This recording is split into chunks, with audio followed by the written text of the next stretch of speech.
Wherever you are in the world, migration is likely to be a hot topic. The influx into a country, region, or even city of people from other nations or cultures can cause anxiety, distrust, and resentment in the communities where migrants choose to settle.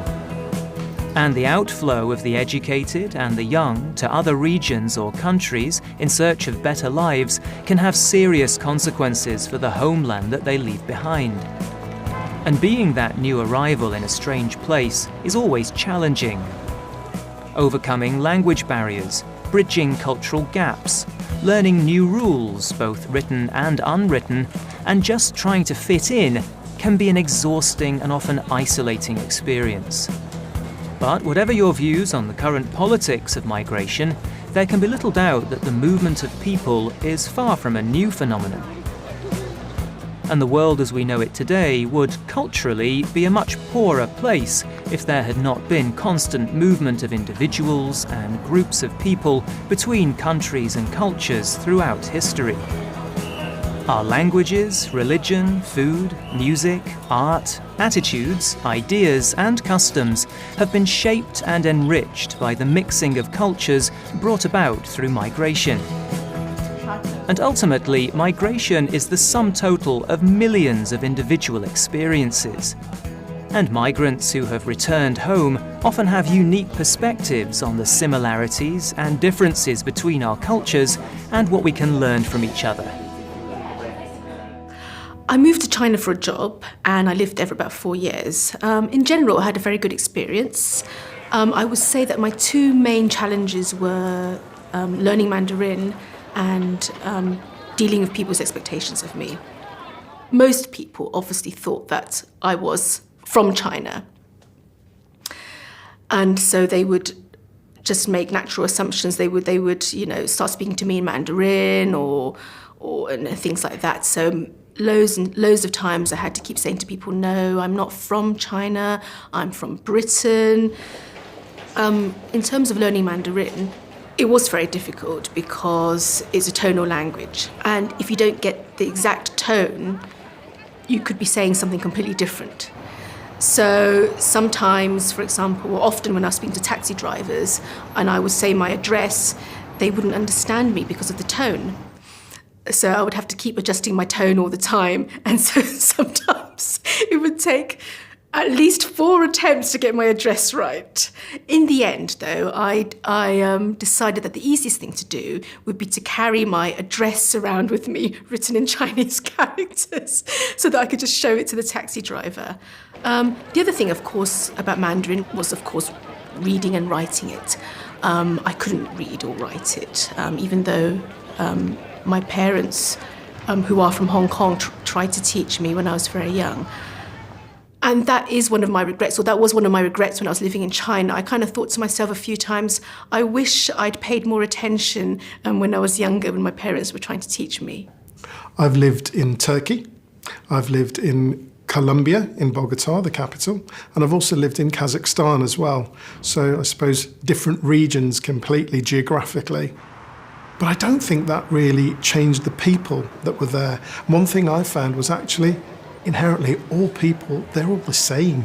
I don't want to make that sound very general, but their values are very similar. Their approach to life is very similar. How they work within their family is very, very similar. Small things, maybe how they do things on a day-to-day basis, foods that they eat, what they do within a family, what their typical Friday night is, what their typical evening activities are, may of course differ, but inherently I think they're actually really similar. When I was in Turkey, my push was always to mix as much as possible with local people. I found I learned a lot more, I integrated a lot better, and actually that was the best way to pick up the language. So within 2 years in Turkey, for example, I was actually able to translate documents for colleagues from Turkish to English and vice versa. One thing I found in Turkey, it doesn't matter when you're working, when you're free, it's important to sit down at least once a day as a family together and eat the same thing. So not one person has to have their diet, the other person has their diet. It's a collective, something communal, which I really believe brings the families together. And that's something that I insist now when I'm sitting with my family as well. Moving to Brazil it was again a complete culture shock, but the weather was incredible. People were very friendly and the food was amazing, and I lived by the beach. It was like I'd landed in heaven, and I just didn't know how it happened. And because I had Spanish, Portuguese was a little bit easier. It was more accessible. I could kind of get by. And I just loved every minute of being in Brazil. I just loved the food, the lifestyle, the people, and it was an amazing experience. I think in Brazil what you learn to do is you learn to value the things that are good in your life right now. There's a lot of poverty in Brazil. And what I learned is you'd look out the window sometimes and people are playing music in the street and you see people dancing, and they haven't got a lot, but they were just enjoying the moment. So I guess for me, one of the biggest things that I learned is you've just got to enjoy the moment and seize it.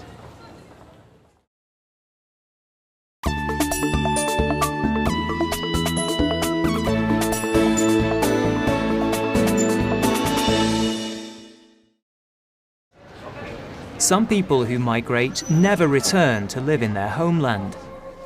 What is the experience like for them?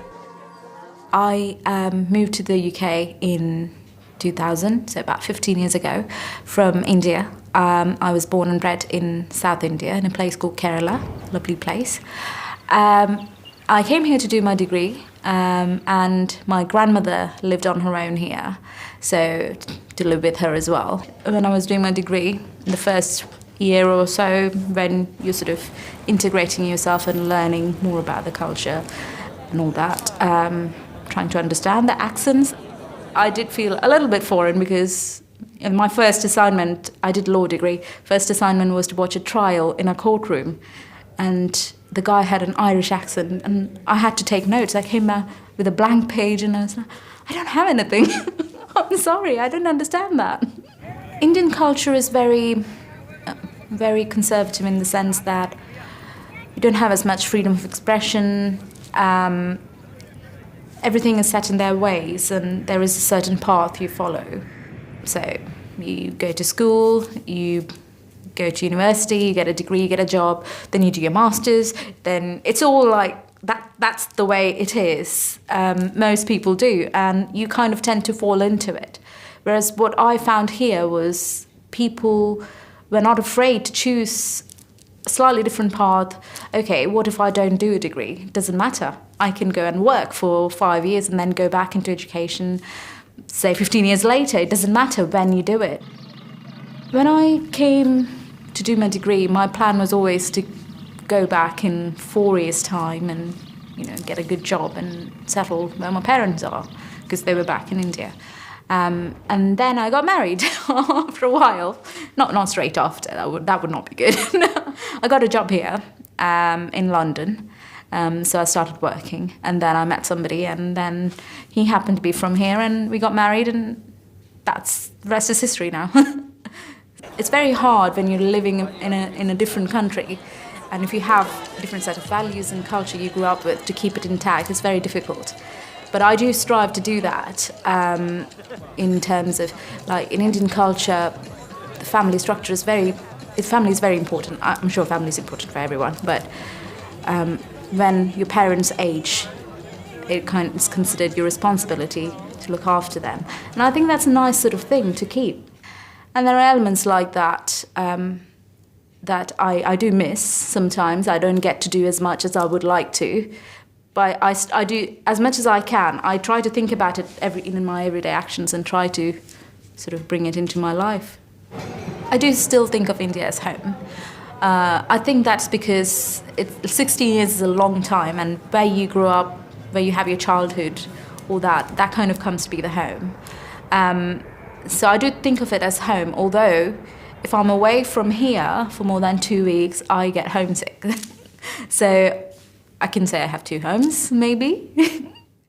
For me, it's interesting because I was born in England and my mother was Irish, so she did exactly what I'm doing now, in that she moved to England in 1984, always intended to move back, but didn't move back until 1997, so stayed there for quite a long time, but did make the move back.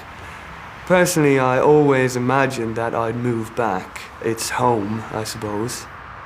But the reason I moved was mainly economic. It's very difficult to get the kind of job I have now in Ireland. So the reality is that Ireland can't offer the same variety that a bigger country can offer. And no matter how economically successful it is, that will always be the case. It's a country of 4.5 million people. Emigration is a part of Irish culture. It's in our literature, in our famous songs, and it's something people talk about a lot. There's a famous quote about, no longer shall our children be raised like our cattle for export. That's a paraphrase. But that is essentially what's happened for the last century at least. Yeah, being Irish is a strange one because it's a small country that has a big brand. A lot of people know something about Ireland, even if they know very little about the actual country. The first thing you'll hear is usually the Irish pub. Then you might hear something about singing. And then you might hear footballers like Roy Keane or Robbie Keane.